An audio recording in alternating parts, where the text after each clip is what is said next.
Rebonjour les amis, vous êtes avec les Gilets jaunes constituants Pays de l'Uropoix. Nous sommes avec le citoyen André Bellon, polytechnicien, ancien administrateur de l'INSEE pendant plus de 30 ans, 35 ans, ancien député PS, ancien député indépendant, ancien président de la Commission des Affaires étrangères de l'Assemblée nationale et marseillais. Et donc c'est un homme du système qui connaît bien le système.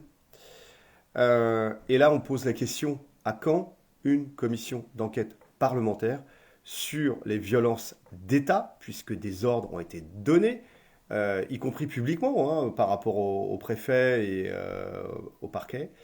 À quand une commission d'enquête parlementaire? Parce que là, apparemment, il y a des députés qui sont rentrés à l'Assemblée nationale en chantant des chants gilets jaunes. Mais il n'y en avait aucun qui avait porté le gilet jaune. Il y avait juste la salle qui l'avait porté. Bref. À quand cette commission d'enquête parlementaire? Déjà, est-ce possible? Et ça irait sur quoi?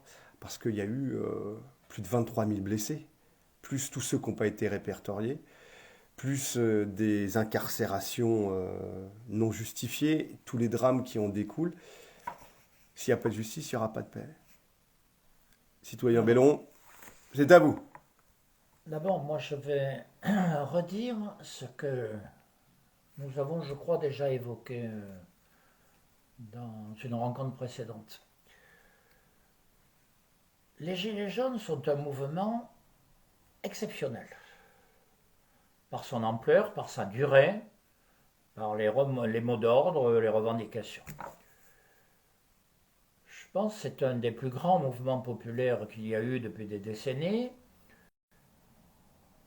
Ils ont fait revenir, à mon sens, à l'ordre du jour le mot peuple, qui quand même tendait à être plus ou moins balayé dans les discours officiels. Ce n'est pas pour autant qu'ils sont le peuple, ils font partie du peuple, et ils ont remis à l'honneur le mot peuple dans sa globalité. Et je pense que le risque pour certains de la classe dirigeante était justement que cette jonction se fasse pour critiquer l'ensemble du système. Et d'une certaine façon, ça explique la force de la répression. Ça ne la justifie pas, bien entendu, mais ça l'explique. Il y a eu, comme vous venez de le dire, des violences assez extraordinaires, exceptionnelles même par leurs conséquences et par leur ampleur.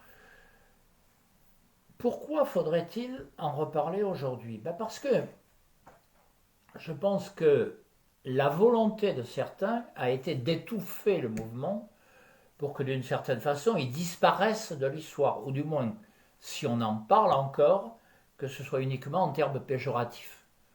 C'est violent, c'est vilain, c'est pas beau, enfin tout ce que vous savez dès qu'il y a un mouvement populaire.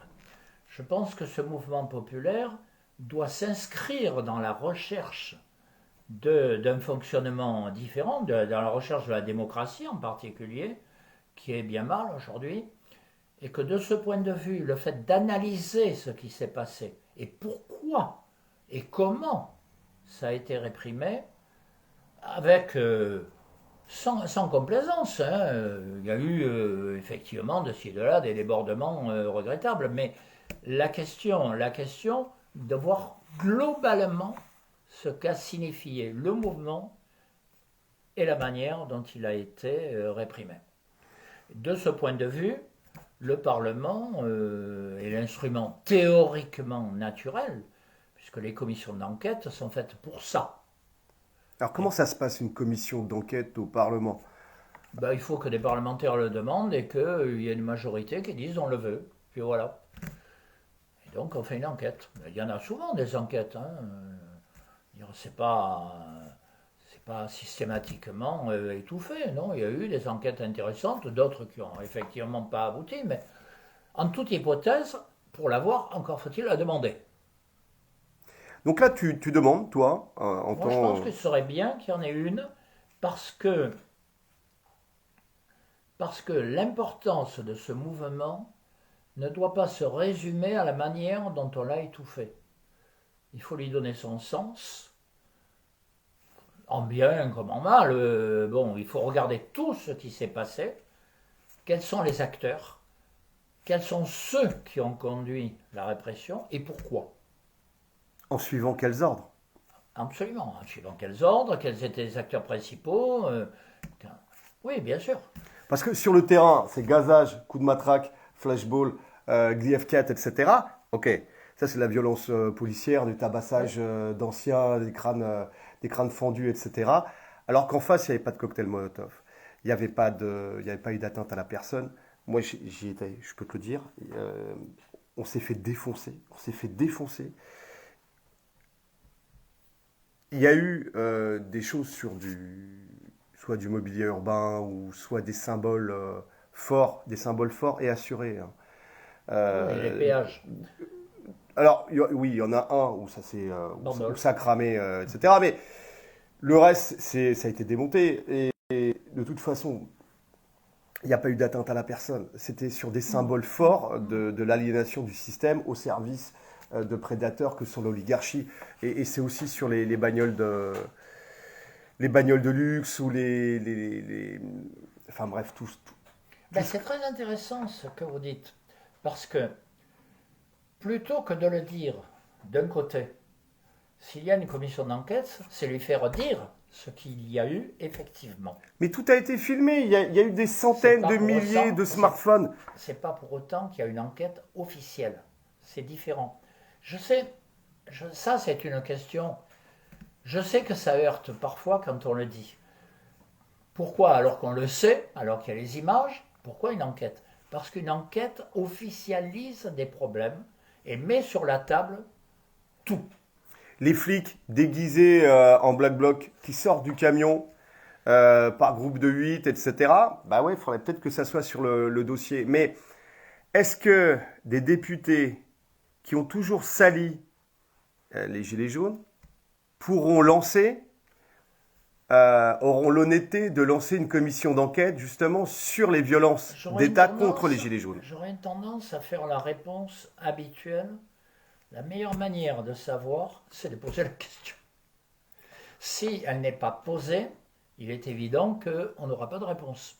Bon, on leur demande de faire une commission d'enquête pour voir ce qu'il y a eu effectivement.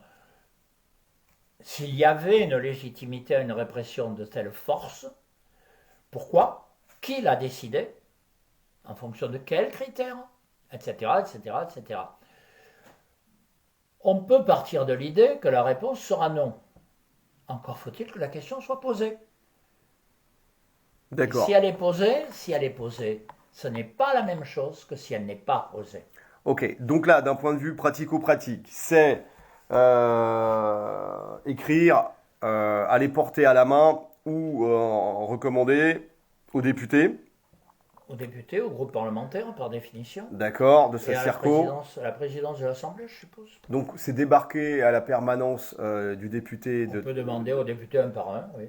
Et dire, bah, tu transmets. Oui, bien sûr. Citoyen. Bien sûr. Et normalement au service du peuple. Mais il y a déjà eu des tas de commissions d'enquête sur des tas de sujets qui, bon, alors effectivement, il y en a qui n'aboutissent jamais, ça, bon. Mais, enfin, je me répète, hein, la meilleure manière de savoir si elle peut aboutir ou pas, c'est d'avoir posé la question. Donc les amis, avec vos différents groupes, on vous invite à effectivement envoyer soit aux députés un par un, ou soit les deux, hein. aux responsables de groupe. Oui, bien sûr. Alors, l'AREM, c'est pas la peine. On s'entend bien. LR. Pourquoi? Il faut prendre tout le monde. D'accord. Les réponses, c'est pas à vous à donner la réponse à la place. Ok. Donc c'est envoyé à tout le monde, et puis l'histoire et nos enfants jugeront. On verra bien qui répond. Ok, il n'y a pas de souci. Très bonne idée. Merci citoyen. Force et honneur, on lâche rien. Bon.